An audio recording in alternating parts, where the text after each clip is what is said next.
How's it going, everyone? It's GadgetsBoy, and this is the brand new Google Pixel 4a.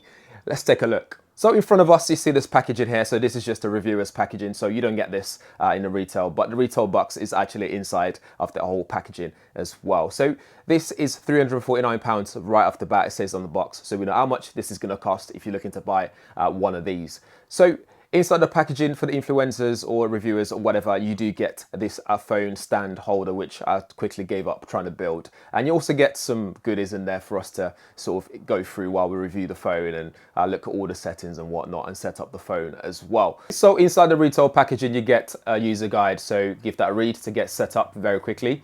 You get your device itself in there as well. You get a SIM ejector tool, you get a fast charge and a USB-C cable. There's no headphone, pair of headphones in here at all. So again, it's got 3.5mm headphone jack, which we'll talk about more later on, but it means you can plug in your old headphones in here and you're good to go. You don't need a new one in the box.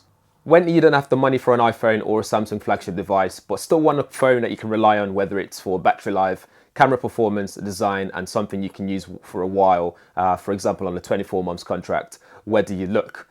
This is the new Google Pixel 4a, a mid-range smartphone that's designed to be affordable without compromising on your user experience. Whether that's true, that's something I'll come to you on later on. But for now, Google is still doing what they're good at, computational photography and software as well. I'm just going to say it from now that in a world where Google's Chinese and Korean competitors are slapping 3 or more cameras on their devices, even when Google's own last gen flagship device are cheaper now, maybe with a better processor as well, debatable, you might still question whether the 4a is worth it. Anyways, let's see what is that we're working with here. The display doesn't have a big chin anymore, which I hope carries on to the upcoming Google Pixel 5. I hope that's coming. You get a Full HD plus 5.81 inch OLED display with transmissive hull at 443 ppi, and that's at 19.5:9 aspect ratio. Down at the bottom, you have a USB-C port in the center with stereo speakers on either sides of the USB-C port. And on the back, Google went old school with a fingerprint sensor, that physical one that's there on the back, which is very responsive. It's super responsive and secure as well, thanks to that Titan M security module that's in there. Up top, Google retained that 3.5mm headphone jack that I was just talking about, something that I feel is now synonymous with mid-range devices on the market, because someone who's looking for this type of devices at this price point would likely benefit from having a 3.5mm headphone jack. Under its plastic shell is a 6GB LPDDR4x RAM and 128GB internal storage that you can't expand, but you do get Google Drive Suite for that, so you can store Google Photos and videos and so on. Google opted for Qualcomm's Snapdragon 730G, which is 2.2 GHz and a 1.8 GHz combo. And this is obviously a 64-bit octa-core processor as well. You do get Adreno 618 graphics in there, and as mentioned earlier, Titan M security module. What does that mean for you though? It's that this is very snappy and gaming is just like you would on a flagship device, which is pretty cool. I'm not sure what the refresh rate is, but I'm going to assume it's 60 Hz. Playing Call of Duty was a smooth experience, although a small display just makes it a tad bit awkward to play on with two hands. Some may say it's not a gaming device, but 730G processor chip is actually geared towards the graphic side of things.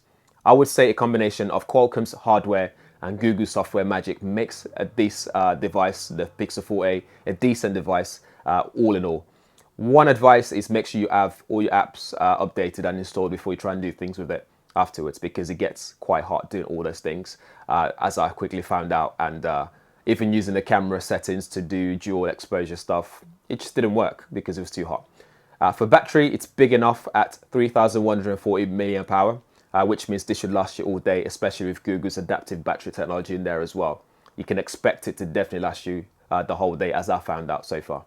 There's also an 18-watt adapter in there for fast charge, so again, you can quickly charge it back up when you need to do so. On the camera side of things, the Pixel 4a has a modest 12.2 megapixel dual pixel camera in there. That's 1.4 micron pixel size.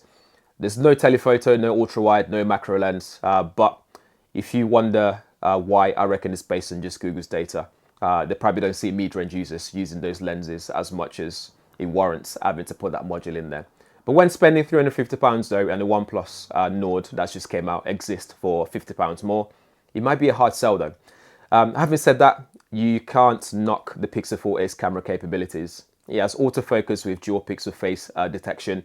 You got optical and electronic image stabilization, and you got f1.7 aperture with 77 degrees field of view, and you can shoot in terms of video 1080p at 30 frames per second, 60 frames per second, and 120 frames per second. You can step down to 720p and go up to 240 frames per second, and you can also shoot 4K at just 30 frames per second. On the front, you have an 8 megapixel camera there with 1.12 micron pixel size, f2.0 aperture shooter there with fixed focus and 84 degrees field of view. So you still be able to get enough people in there when you're taking your selfies. It can shoot 1080p at 30 frames per second, 720 at 30 and 480 at 30 frames per second. Using the camera so far, it's very sharp, a bit on the contrasty side of things, but you can mess with the dual exposure feature and get some awesome results in there. Portrait mode is still one of the best there is for both human and shooting your cats, that kind of stuff. Shooting as in taking photos there. Night sight with astrophotography comes to the Pixel 4a also. It uses a long exposure and some software magic just to make sure what you have to do is make sure you prop your phone on in a stable position or with a tripod or whatever so that it doesn't move, and then press the shutter and you're good to go. What else? We have live HDR plus portrait blur to add blurry backgrounds to old photos that you've already taken. You got super res zoom from the Pixel 3, which is available now as well. This compensates not having that zoom lens on the camera. On the gestures, you can contextually copy and paste or smart copy and paste now as well, which is pretty cool. Which means if someone sends you a message on WhatsApp with a phone number, for example, you don't have to copy the whole text. It recognizes that's a phone number and you can then manipulate that to save the number or phone it if you like. You can also use Google Assistant to control your phone, like making phone calls. So you can say, hey, Google, make a phone call, whatever. And you can also use it to share content as well, which I really like. So if you're browsing some images on the internet, you can say, hey, Google, share this, send this photo to dad. And it does that. Pretty cool.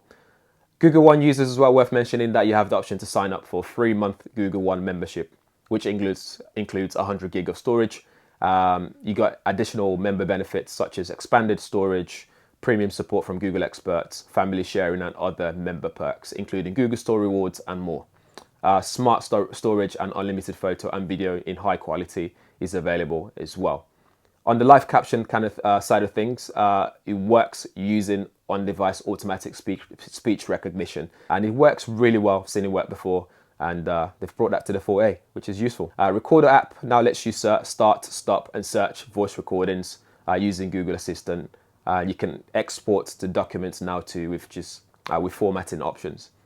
On that adaptive battery thing, that's on by default, but this is good. It uses machine learning to determine which apps are infrequently used and limits their background battery usage, again giving you that longer battery life on there as well. Call quality is really good as always. You get 2 microphones there and noise suppression is there as well, so it's really good. Overall, I really like the look and feel of the Pixel 4a. I love big devices, but if I didn't, this would be the ideal phone size for me. And a lot of people I know, like my mum, would like this phone size as well. The device is more than enough for everyday use. It's excellent. It's good for photos, recording videos. It's very good performance-wise. Good battery life is there as well. When compared to the competitors like the Nord, it's a question where you have to ask yourself when placed next to each other which one you go for. But don't forget you do get that pure Google experience on the Google Pixel 4a, which is pretty cool. You don't have to worry about updates in the future and that kind of stuff. But that's it. Guys, as always, let me know what you think in the comments below if you have any questions, and all relevant links will be in the description area. But in the meantime, thanks for watching. Hit that subscribe button and the bell notification as well. And I'll see you guys in the next one. Peace.